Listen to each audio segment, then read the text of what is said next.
What kind of mother sells her own child? That's the question you'll ask. But wait, before you judge her, hear what happened. Because by the time you understand why she did it, your heart will break in ways you never imagined. It started with blood on the asphalt and cries in the delivery room. One life came into the world as another was violently taken away.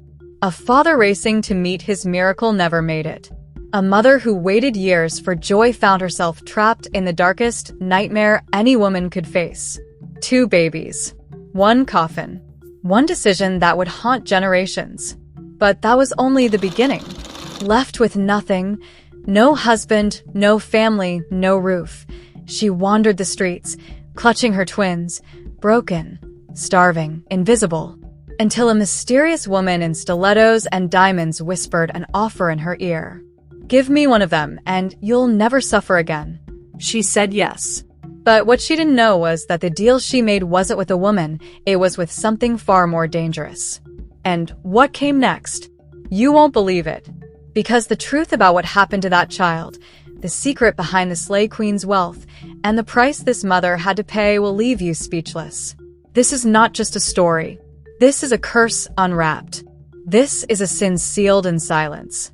This is what happens when love is forced to choose. So ask yourself again, what kind of mother sells her child? Stay with me. The truth will shake you. They called her barren. For 9 years, Amara watched her body betray her, watched blood come when it shouldn't, and tears fall when it shouldn't stop. Her womb, they said, was cursed, locked by unseen hands. Each month was another funeral for a child that never existed. She smiled through it all, but inside, her soul wore sackcloth. And still, Obinna held her like she was all that mattered. Even when his mother spat insults, called Amara a waste of a woman, Obinna never moved. He said love was patient, but that patience would be tested in ways no man could bear. The pressure mounted like fire under skin. Obinna's family became vultures circling a future they had already buried. His brothers whispered that he should remarry. His uncles sent pastors. His mother screamed curses. Still, he stood beside her, even when it meant war within his bloodline. God's time is the best, he always said. And Amara clung to those words, carved them on the walls of her heart. But each night, when the house fell silent, she would press her ear to her belly, hoping to hear life, and only hearing the echoes of empty rooms and her own heartbeat. Then one morning her body changed. Nausea. Headaches. A strange fluttering below her ribs. Amara didn't dare believe it. Not after so many false hopes. But Obinna noticed. He took her hand and placed it over her stomach, not speaking, just watching. The hospital visit was meant to be routine. But when the nurse returned with the test results, Amara felt the world slow. Positive, the nurse said.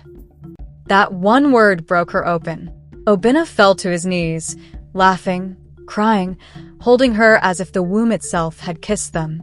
The curse, it seemed, had lifted. But curses don't lift. They trade forms. The day the twins came, the clouds turned black. Amara had been in labor since dawn, screaming through pain that threatened to tear her soul from her spine. Obinna wasn't there. He had rushed out hours ago, saying he wanted to bring food, flowers, and the priest. But time passed, and the nurse whispered, "Push."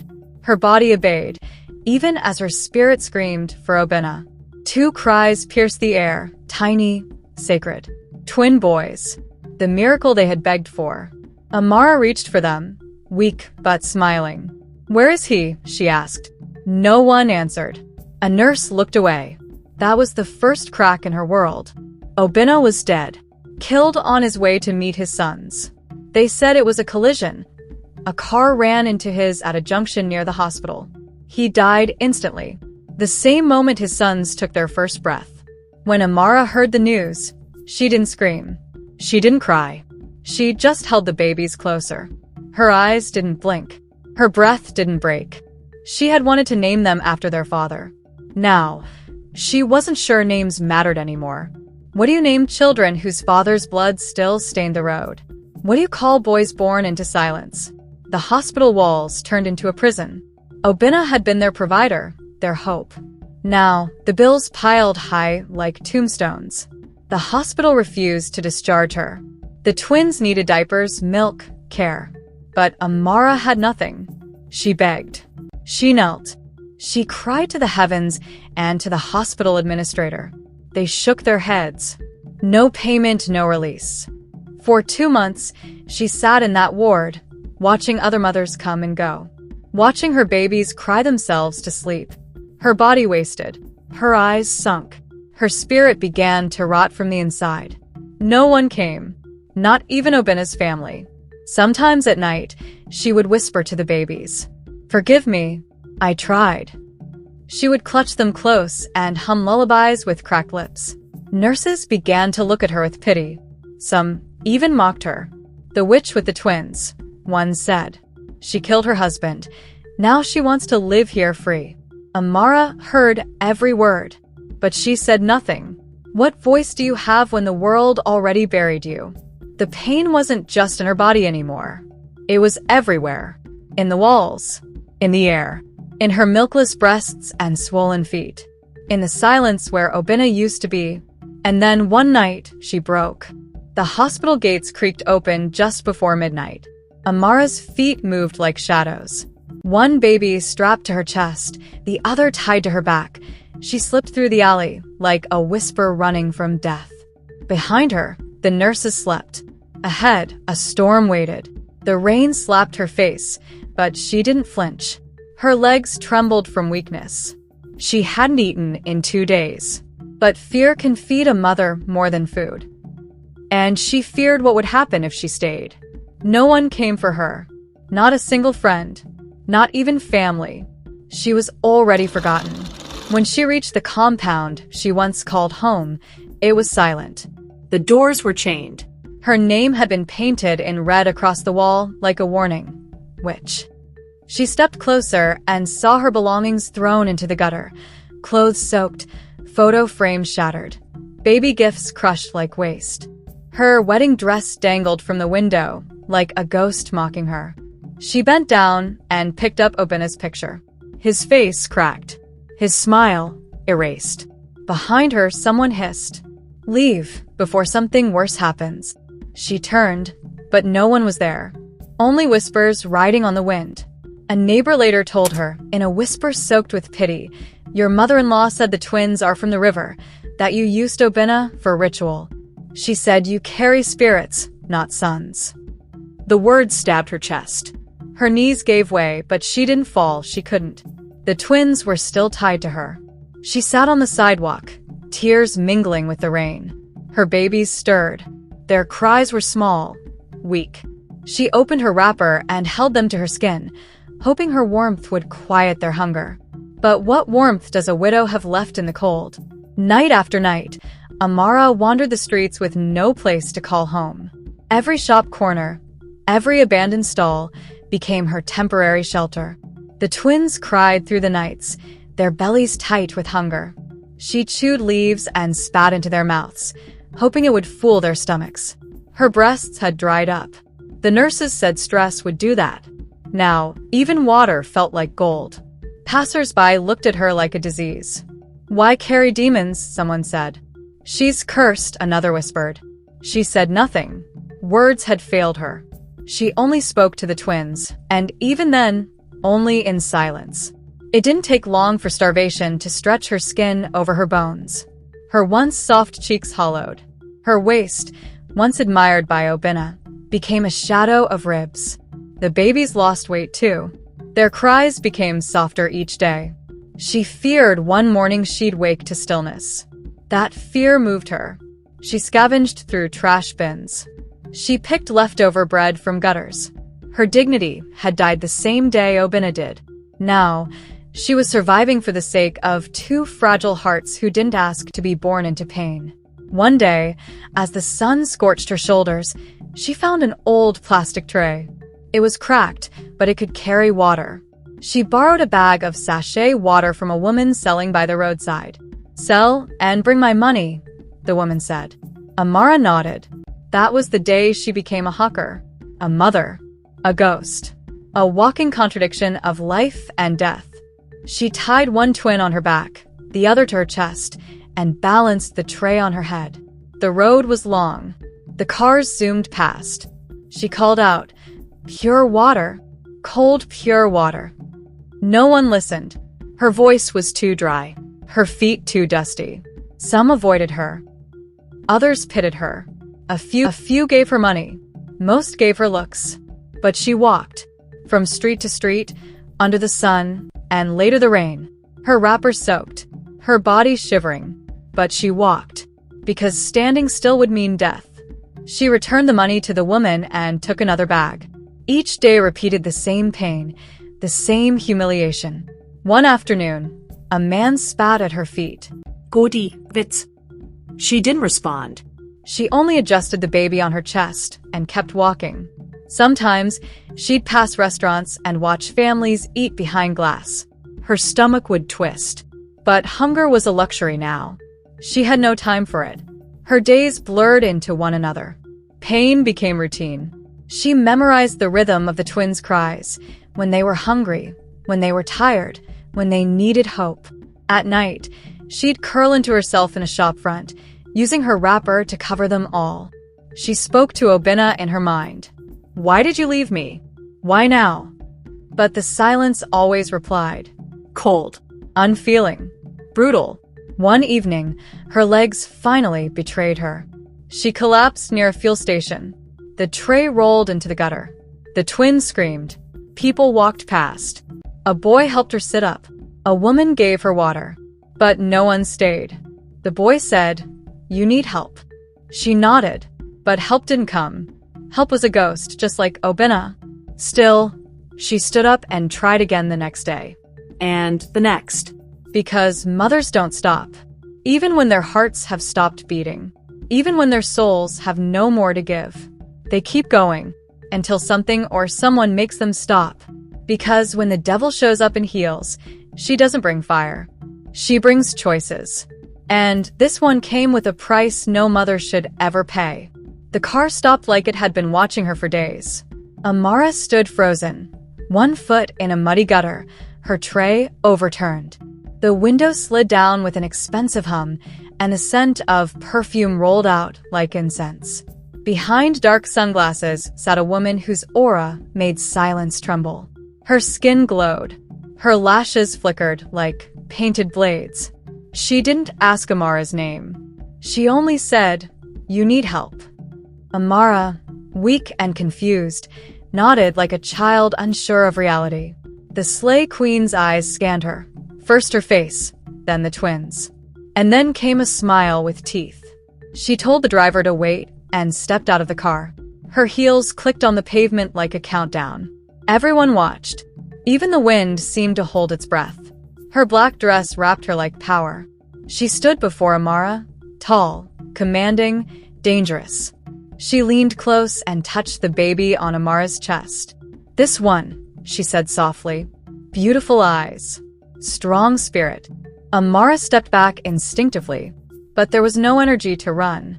"Do you want to save your children?" the woman asked. It wasn't a question.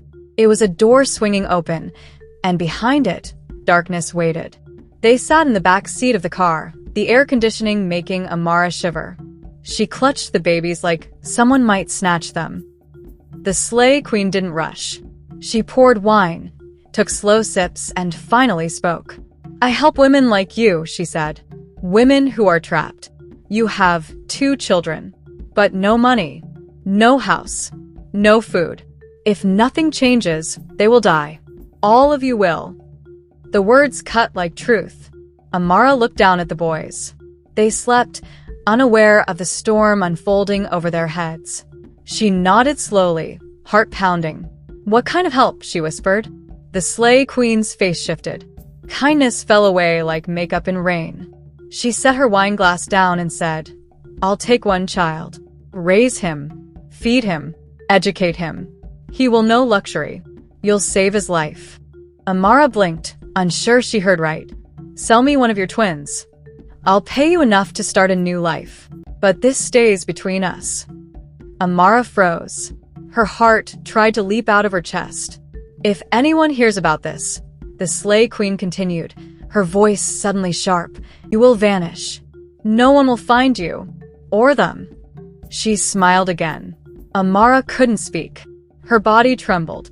The air in the car thickened. The engine hummed like a warning. The baby stirred. Her throat closed up.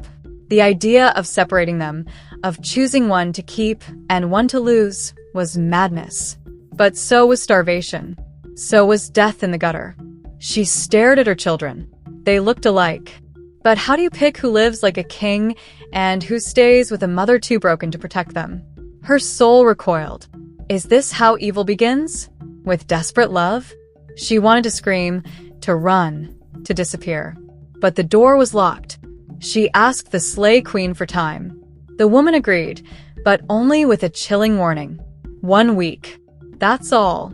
After that, no deal. The car drove off, leaving Amara standing in dust and silence. She looked at her children. One yawned, the other slept. Which one? She thought. Her hands shook violently. What kind of mother am I? But the answer was already inside her. A mother with no good options. That night, she didn't sleep. She stared at the stars and tried to count how many mothers before her had made choices like this. She didn't want to be one of them. Days passed, each one heavier than the last. She hawked water, with eyes hollowed by guilt. When people bought, she thanked them through clenched teeth. When they didn't, she didn't care. Her heart was elsewhere, in a war with itself.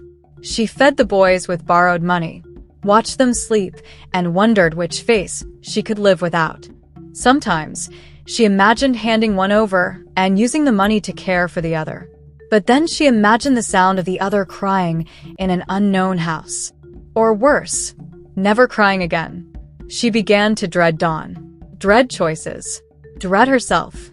She walked to churches and sat in the back, afraid to speak to the pastors, afraid her thoughts would catch fire on holy ground. She prayed with eyes wide open, not trusting heaven to listen anymore. Her mind twisted. Her body weakened. She stopped eating. All she could see were two paths, sell one and live, or keep both and die slowly. Her reflection in store windows showed a woman she didn't recognize. Eyes blackened by sleepless nights. Lips cracked by too many lies whispered to her heart. She told herself it was for survival. But survival was starting to look like betrayal. On the 6th night, she held the twins and stared at them for hours. They stared back, giggling, as if nothing was wrong, as if their lives weren't hanging by a thread. She sang them a lullaby, one her mother used to sing before she died. And while she sang, tears soaked her blouse. "Forgive me," she whispered. "Please forgive me."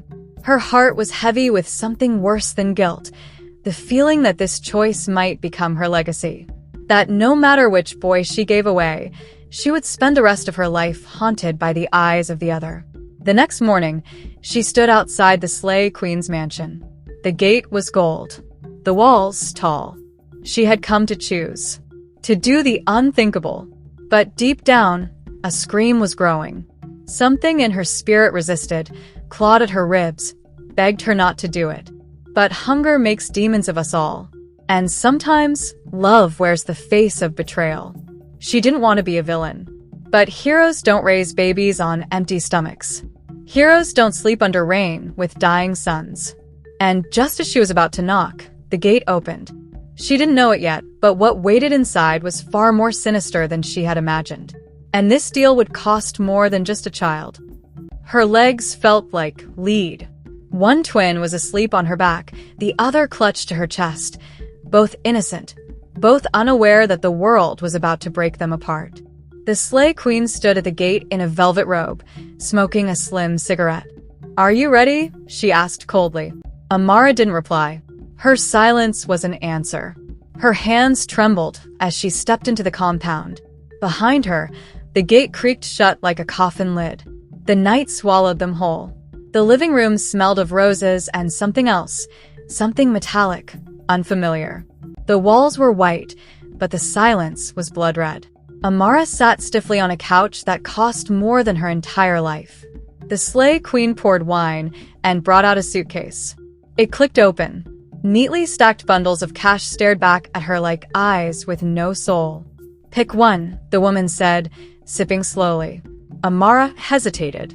Then, with a numb heart and shaking hands, she reached for the baby on her back. Her chest screamed in silence, but her lips stayed shut. The trade was about to happen. The Slay Queen took the child like someone receiving a package, not a person. She inspected him, her face unreadable. "Beautiful," she said, almost absent-minded. Amara forced herself to look away. Her soul cracked in half, but her face remained frozen. "You will not ask where he's going," the woman said. "You will not try to follow. And you will never speak of this to anyone, not even your God. Do you understand?" Amara nodded. The suitcase slid toward her. It thudded against her foot, heavy with shame. The woman smiled again, this time with hunger in her eyes. "Congratulations. You're now free." But freedom came with ghosts. That night, Amara sat in a back alley motel she paid for in cash. Her remaining son slept beside her, but she couldn't stop shaking. The suitcase sat in the corner, like a monster with a heartbeat. Every second, she heard phantom cries. She checked the baby next to her, still asleep. Yet in her mind, the other child was screaming somewhere in the dark. Her milk had returned suddenly, painfully, leaking from her chest in betrayal. Her body didn't know one of her children was gone, but her heart did. Her heart mourned louder than any funeral. At dawn, the twist came. She opened the suitcase fully for the first time, intending to count the money. But inside, beneath the bundles, was something wrapped in silk. She pulled it out, confused, curious. It was a necklace and a phone. The screen lit up without touch. A single message glowed. "If you speak, you die. He belongs to us now." Her breath caught. Panic twisted her insides. She dropped the phone, but it didn't crack. It didn't even seem real. She reached for the necklace. It felt warm, almost alive. Her mind spun. What kind of deal had she made? What kind of woman was that? She went to a church the next day, hoping to pray, to find peace. But the moment she stepped inside, something strange happened. The baby on her chest began to cry, louder than ever before. The lights in the church flickered. People turned to stare. A dog outside began howling. And then the baby's cry turned into a scream, not of hunger or discomfort, but of something else. Something ancient. The priest approached with a frown, trying to touch the child. The moment his fingers grazed the baby's head, he recoiled and stumbled back. "What is this, child?" he whispered, shaken. "There's something wrong here." Amara fled. She ran through the streets, breathless, heart racing. She didn't stop until she reached a deserted market. She sat in the shadows, clutching her baby, whispering apologies. The memory of the Slay Queen's cold eyes haunted her. "He belongs to us now." What had she sold her child into? Slavery? Cults? Ritual? She thought she was saving one to protect the other, but now she wondered if she'd only cursed both. That night, as she tried to sleep on cold concrete, the wind howled through the market stalls like a voice. "He belongs to us." That phrase followed her everywhere. Days passed. The money stayed untouched. Every time she tried to use it, something happened. Vendors turned her away, suddenly suspicious. A policeman harassed her for no reason and searched her bag. A thief tried to grab the suitcase, but when he touched it, he dropped it screaming that it burned. Amara grew more afraid. The Slay Queen never called. Flashback to the Slay Queen's rise and rot. Long before she was called Madame V, she was just Vanessa Chigazi, daughter of a business titan whose name opened doors before she even knocked. Her father's empire stretched from Lagos to London, shipping, oil, and whispers of more secretive trades. But Vanessa wasn't built like her father. She inherited his wealth, not his wisdom. By age 19, she was a campus legend, glistening with imported perfume, riding in cars professors couldn't afford. She missed lectures, but always passed. How? Her perfume lingered in the exam hall long after she'd left certain lecturers' offices. Grades came easy when your skin was currency. She wore a first class on her transcript like a crown, but her knowledge of economics couldn't fill a teacup. The papers were printed in gold, but they smelled like sex and shame. Nobody questioned it. Money, after all, silences most truths. Between club nights and cross-country hookups, Vanessa took pills, appointments, and bribes like breath. Abortions piled up like forgotten souvenirs. She thought her womb was invincible. It wasn't. Piece by piece, she damaged herself until the damage became permanent. After graduation, job offers came, not because she earned them, but because she was her father's daughter. She declined every one. Boardrooms bored her. She wanted to live, and so she did. She turned first-class tickets into a lifestyle. Los Angeles in June, Dubai in July, then straight to Toronto for the fall. Pictures flooded her social media. Pool parties in Miami, yachts in Monaco, and once, a lion cub in Morocco. Rented for the photo. But while her beauty glowed, time whispered its warnings. Youth fades. Relevance rots. By 47, her Instagram was still glossy, but her bones told a different story. Friends married. Enemies matured. The world moved on. She returned to Nigeria with suitcases full of designer clothes and no one to welcome her at the airport. Her father was dead. Her inheritance was running cold. The boardroom seats had been taken. No husband. No child. No legacy. In a world that measured women by what they could give, she now had nothing left but money. And even that was beginning to feel cursed. The woman who once had the world at her feet now sat alone in a mansion that echoed. And one morning, as the harmattan wind blew dust into her untouched baby room, she realized. She could buy diamonds, but not destiny. She could rent men, but not motherhood. She could silence shame, but not the screams of her empty womb. The Slay Queen had returned home, but something was missing, and what she did next would rewrite everything. They called her Madame V now, no longer Vanessa. Not exactly. The name hung in the air like perfume and pride. But beneath the layers of makeup and designer lace, she knew the truth. Men no longer looked at her with hunger. They looked with caution and calculation. Whispers trailed her wherever she went. She's cursed. She's too rich to be real. She must have eaten all her suitors. At age 49, her wealth meant nothing in the market of marriage. Suitors avoided her like a pothole on a bad road. Her past was a shadow with teeth, one that bit every man who came too close. Until Zubby. He was a mechanic, grease under his nails, fire in his belly, dreams too big for a small life. She found him bent under a car bonnet, shirtless, skin gleaming with sweat and struggle. He had no pedigree, no prospects, and that's what made him perfect. "Marry me," she said one day, as casually as one orders champagne. Zubby thought it was a joke. It wasn't. She built the wedding from the ground up. Hall, suits, food, and sea. Even the gossip columnists.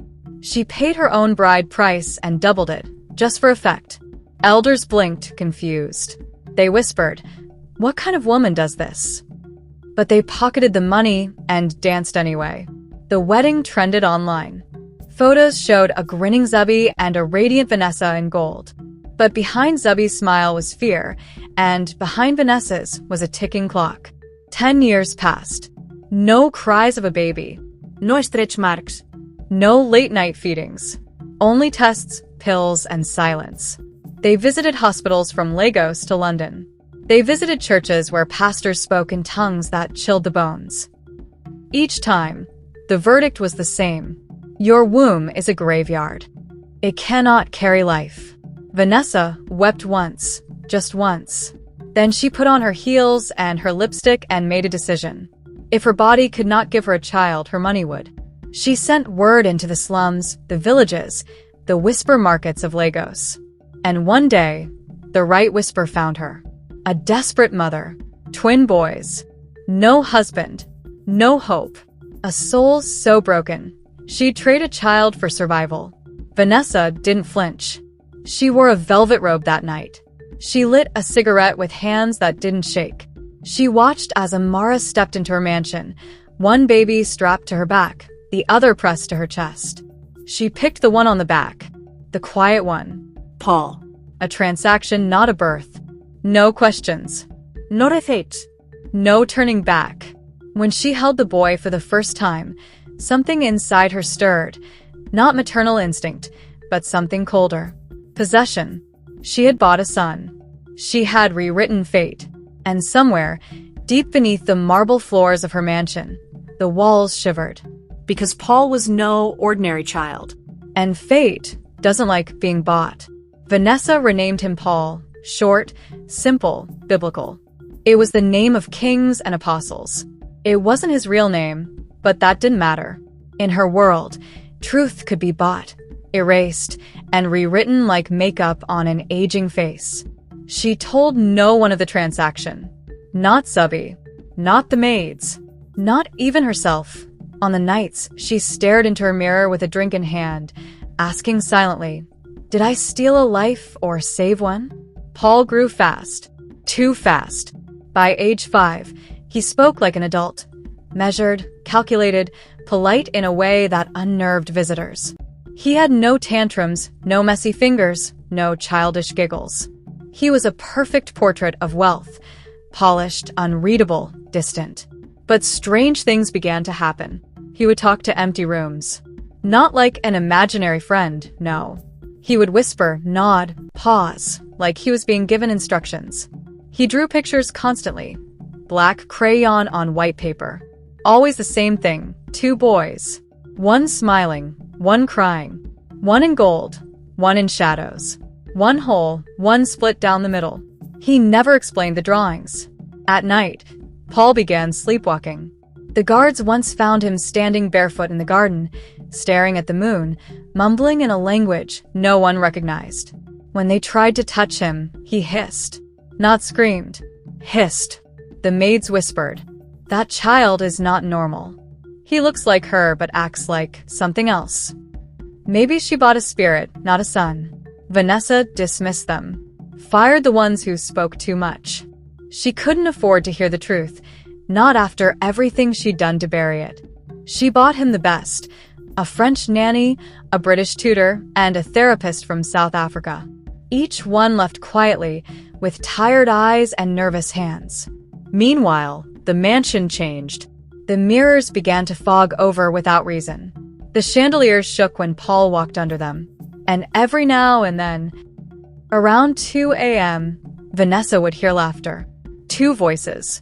Small, joyful, echoing through the marble halls. But Paul was always alone, or so she thought. One night, she passed his room and saw 2 shadows on the wall. 2 small heads. One was Paul, the other wasn't. When she opened the door, only Paul sat there, drawing again. The same picture, the same 2 boys. He looked up at her, eyes glowing faintly in the dim light. "Why are you afraid, Mummy?" he asked softly. "You brought me here. Remember?" She didn't sleep that night. The mansion was hers. The child was hers. But the silence belonged to something else. And deep in her bones, Vanessa began to realize. She had not adopted a child.